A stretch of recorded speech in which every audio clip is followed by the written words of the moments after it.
นาโถสังโฆเวนาโถพุทธรัตนัง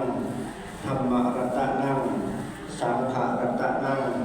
อาหังญาจามิอินทิปัตตานิทิภะภิกขังทิภะโภชนังทิภะสุขังภะวันตุโนสาธุสาธุสาธุพวกข้าน้อยทั้งหลายย่อคันเข้าถึงโลขอใส่บาตรแด่พระสงฆ์เจ้าเพื่อให้เป็นทานส่งถึงดวงวิญญาณผู้ที่มีพระคุณบิดามารดาเป็นต้นและสรรพสัตว์ทั้งหลายทุกทนนาที่ทำการล่วงลับไปแล้วนั้นขอจงได้